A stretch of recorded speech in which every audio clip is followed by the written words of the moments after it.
मामा, जल्दी डॉक्टर को फोन करके उन्हें घर बुलाओ। मामा, जल्दी करो, फोन करो गोविंद।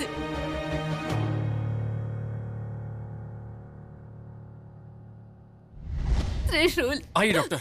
आँख खोलो बेटा, आँख खोलो। ये देखिए। डॉक्टर आइए, देखिए मेरा पोता बेहोश हो गया है, कुछ बोल नहीं रहा है। वो ठीक तो हो जाएगा ना डॉक्टर? ये हुआ क्या है माँ जी? पता नहीं, शायद फिसल कर खाई से गिर गया है ये। डॉक्टर देखिए ना, कोई सीरियस बात तो नहीं है ना? मुझे बहुत डर लग रहा है, ये ठीक हो जाएंगे ना? पहले मुझे इनकी जांच करने दीजिए, आप लोग बाहर इंतजार करिए प्लीज।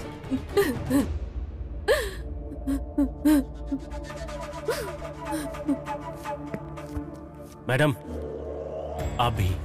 ये नहीं हो सकता, ये डॉक्टर तो शायद जल्दी त्रिशूल को होश में ला देंगे। मैडम हाँ? Please, if you don't mind.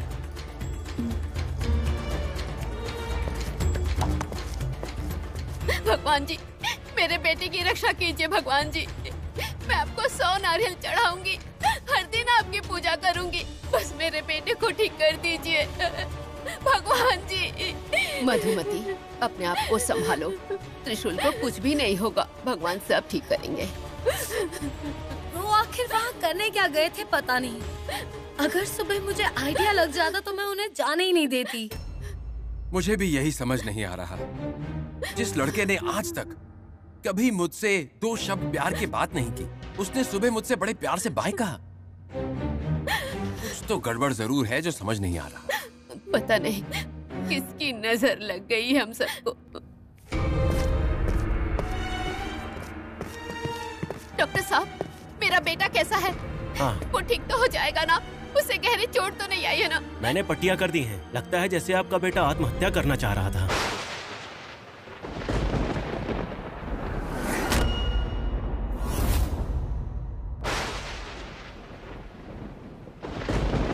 त्रिशूल आत्महत्या करने जा रहा था?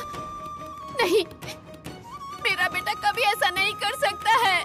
आई होप आप जो कह रही हैं वो सच हो। इसी के साथ उनके शरीर में जहर के अंश भी प्राप्त हुए हैं।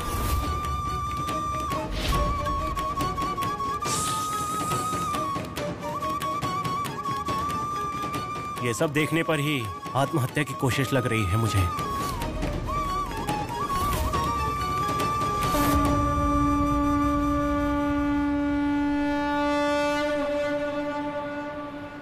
हे महादेव, जगत पिता, देवों के देव महादेव, अपने भक्तों का संकट हरने वाले हे भोलेनाथ, बुरी शक्तियों का नाश करने वाले रुद्रनाथ, संपूर्ण जगत के हर जीव की रक्षा करने वाले हे पशुपतिनाथ, आपकी महिमा अपरंपार है, आप सर्वज्ञ हैं, आपकी महिमा का वर्णन नहीं हो सकता। मैं हमेशा आपकी सेवा करती आई हूँ महादेव, लेकिन आप जो मेरे साथ कर रहे हैं, क्या वो सही है? मैंने ऐसा क्या पाप किया है जो आप मेरी परीक्षा लेने के लिए ऐसी परिस्थिति में डाल रहे हो? उसके मरने से भले ही मुझे इस मंगलसूत्र से छुटकारा मिल जाएगा, लेकिन फिर इस पूरी दुनिया में मुझसे बड़ा पापी कोई नहीं हो सकता।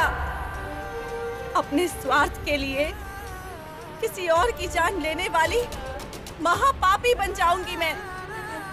मुझसे नागलोक के कई नियमों का उल्लंघन हुआ, मैं उनके विरुद्ध गई हूँ।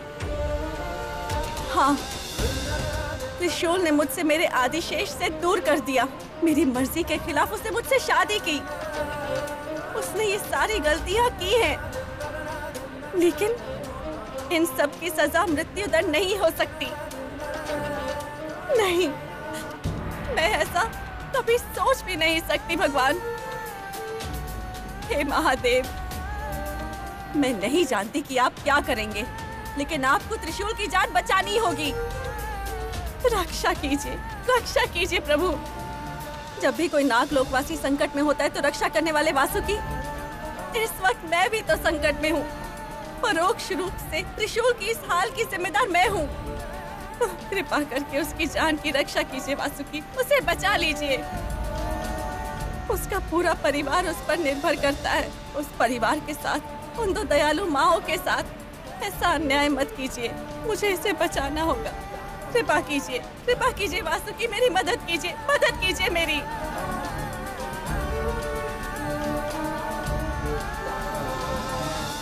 डॉक्टर, अब त्रिशूल कैसा है? उसकी जान को कोई खतरा तो नहीं है ना? मैंने ट्रीटमेंट कर दिया है, लेकिन कुछ कहा नहीं जा सकता। एक डॉक्टर होने के नाते मैंने अपना काम कर दिया है। अब सब भगवान के हाथ में है। ये क्या कह रहे हैं डॉक्टर साहब? त्रिशूल सीधे सर पर गिरने की वजह से उनका बहुत खून बह चुका है। उसी के साथ शरीर में जहर भी फैल चुका है। किसी भी पल कुछ भी हो सकता है। अच्छा है, इनकी ये सारी बातें सुनकर अब मुझे चिंता करने की कोई जरूरत नहीं है। शिवानी और आदिशेष का किस्सा अब जल्दी ही खत्म हो जाएगा। डॉक्टर, आप भाई को हॉस्पिटल ले जाओ, वहाँ इलाज करो। उससे कुछ नहीं होने वाला। देखिए, मैंने अपनी सारी कोशिश कर दी है।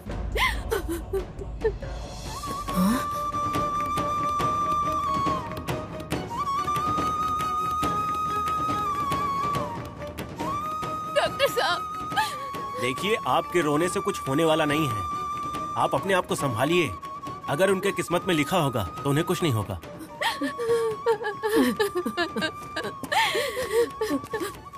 मधु, संभालो अपने आप को।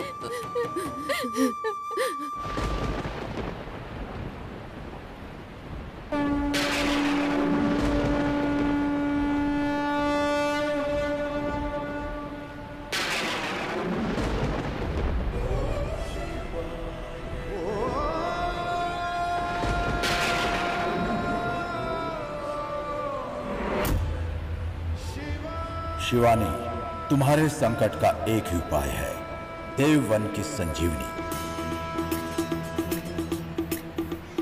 ये कौन सी जगह है? मैं तो इस जगह के बारे में पहली बार सुन रही हूँ। जब देवताओं और राक्षसों में महायुद्ध हो रहा था, तब उन्होंने देववन में संजीवनी के सेवन से शक्ति प्राप्त कर राक्षसों का वध किया। तुम्हें भी उस वन में जाकर वहां से उस संजीवनी को लाना होगा। आप मुझे मार्ग सूचित करें, मैं अभी जाकर लेकर आती हूँ। वहाँ पहुँचना इतना आसान नहीं है शिवानी। वहाँ पहुँचते वक्त तुम्हारे प्राणों को खतरा भी हो सकता है। कोई बात नहीं, मुझे त्रिशूल को बचाना है। मैं वहाँ जाकर ही रहूंगी। तुम्हारा कल्याण हो, लेकिन एक बात ध्यान रहे शिवानी, वहाँ पहुँचने के लिए तुम्हें कई सारी मुसीबतों का सामना करना पड़ सकता है। हर एक कदम पर तुम्हें खतरों का सामना करने के लिए तैयार रहना होगा। मुझे त्रिशूल को बचाना है, चाहे कोई भी संकट क्यों ना आए।